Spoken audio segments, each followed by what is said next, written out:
उन्होंने तुरंत बोला अच्छा ठीक है, हम बाद में बात करते हैं आपसे। तो बड़ा इंटरेस्टिंग है। लेकिन जो विजय को लेके बातचीत हो रही थी, एज ए रिपोर्टर आप चाहते हैं कि आपके पास में जानकारी रहे, और विजय को लेके जो मैंने पिछले 1.5-2 महीने में एनालाइज किया हुआ है, ये बात सही है, विजय फेवरेट चॉकलेट बॉय है आज की तारीख में। बीजेपी भी चाहती है कि उनके साथ में विजय आ जाए, और कांग्रेस भी चाहती है।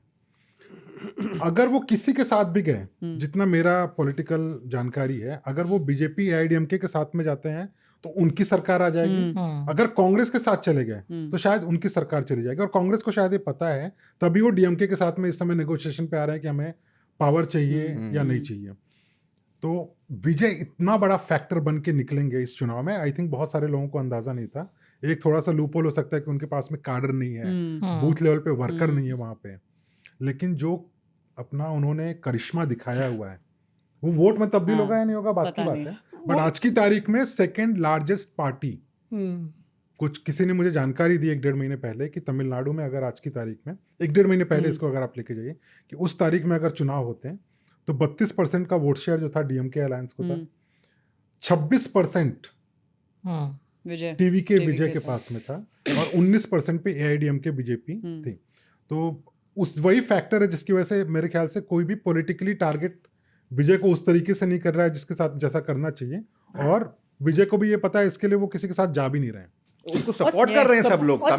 तमिलनाडु के अंदर जो तमिलनाडु के मुख्यमंत्री हैं, जो प्रमुख कॉम्पिटिटर हैं, उन्होंने भी ट्वीट किया उनकी मूवी के लिए।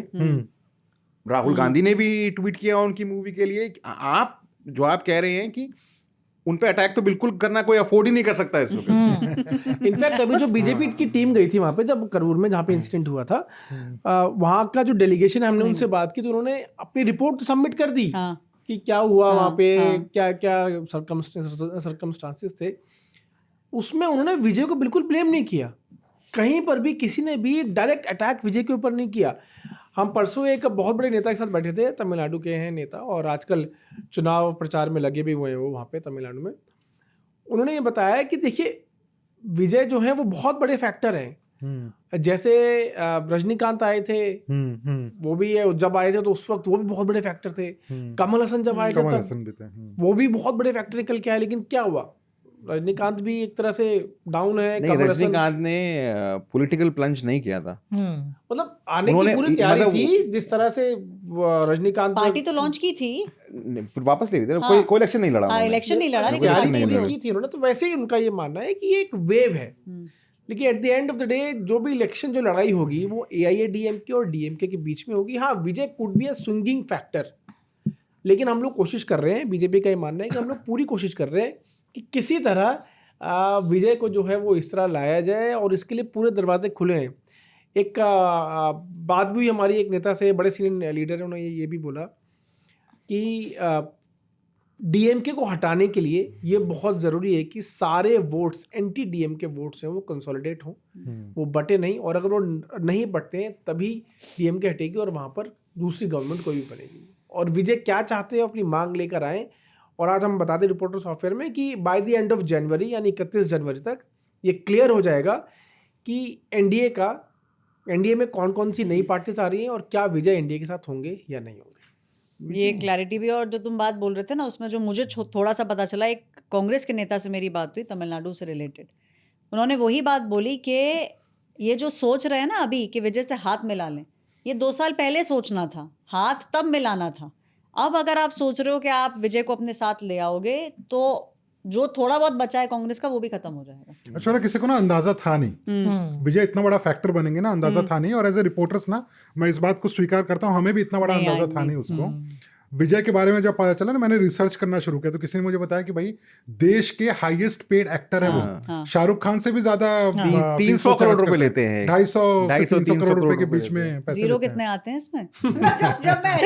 अरे मैं संबित पात्र नहीं हूँ तो मुझे ऐसा लगता है मुझे नहीं पता, ट्रिलियन करोड़ क्या, ये कितनी बड़ी बड़ी बातें कर रहे हैं। और जब दिल्ली में क्वेश्चनिंग हो रही थी, श्रेया ने जाके लोगों से बातचीत भी की, वो बताएगी पहली बार ऐसे देखा हमने कि भाई कोई साउथ का लीडर, उनके भी फैंस हैं यहाँ पर, उनके फैंस यहाँ पर हैं और वो पोस्टर लेके पहुंच गए नारेबाजी करने के लिए। कहाँ? यहाँ दिल्ली में। ये बात सच है कि अगर वो मंडे नहीं होती तो वो भीड़ और ज्यादा होती, क्योंकि वो मंडे थी इसीलिए वो भीड़ उतनी ज्यादा नहीं थी। लेकिन मैंने जब जाके उन फैन से बात किया तो वो कह रहे हैं कि 7,000 फैंस विजय के दिल्ली में हैं। एक विजय का फैन क्लब दिल्ली में भी है, मैं पता ही नहीं था। और जितना दिन बढ़ता गया आपने भी मतलब देखा होगा कि कैसे वो भीड़ भी बढ़ती गई। इतनी भीड़ बढ़ी कि सीबीआई के हेडक्वार्टर की जो वो बैल्कनी है वहां पे ऑफिसर्स भी आए और वो ऑफिसर्स भी देखने आए कि कितनी भीड़ थी। ये मुझे याद है कि लास्ट तब हुआ था जब चिदम्बरम की क्वेश्चनिंग चल रही थी और तब कांग्रेस सपोर्टर्स आ गए थे, तो वो तब निकले थे। लेकिन ये विजय की हियरिंग में इतने दिन बाद मैंने देखा कि सीबीआई के ऑफिसर्स भी देखने आए कि कौन है ये लोग जो यहाँ पे शोर शराबा। तमाम वो फोटो लेकर आए, टी शर्ट बनाई थी उन्होंने, थालापति। तो उस दिन मुझे समझ में आया there is a difference between Thalaiva and Thalapathy. नहीं, तमिलनाडु के लिए कोई नया नहीं है। स्क्रीन टू पॉलिटिक्स, जयललिता के बारे में चलो सब जानते ही हैं, लेकिन जो करुणानिधि थे उनका जो नाम था, उनका नाम मतलब जो उनको फैंस उनके जो प्यार से बोलते वो था कलिंगर। उसका मतलब क्या होता है? क्या? कलाकार। He was a very popular dialogue writer, screen writer in Tamil Nadu. Andhra Pradesh में भी इसी प्रकार से स्टार पॉलिटिक्स होती है। चिरंजीवी थे, चिरंजीवी राव, वो भी एक बहुत पॉपुलर वो थे, एक्टर थे। उन्होंने बाद में अपनी एक पार्टी बनाई, प्रजा सेना। बाद में उन्होंने कांग्रेस में उसको मर्ज भी किया, वो मिनिस्टर बने कांग्रेस में टाइम पे। उनको वोट नहीं दिया एक फैन के पिताश्री ने, उस फैन ने अपने पिताश्री को मार डाला। क्या आपने वोट नहीं दिया? ओ भाई साहब, बड़े इमोशनल। ये मैंने देखा हुआ है। ये अगर बात करें ना, महाराष्ट्र में बात कर लें या वेस्ट बंगाल में बात करें या साउथ की पॉलिटिक्स में बात कर लें, ये बहुत बड़ा डिफरेंशिएटर है। वहाँ के वोटर्स जो है ना बहुत ज्यादा इमोशनल होते हैं। Reporters of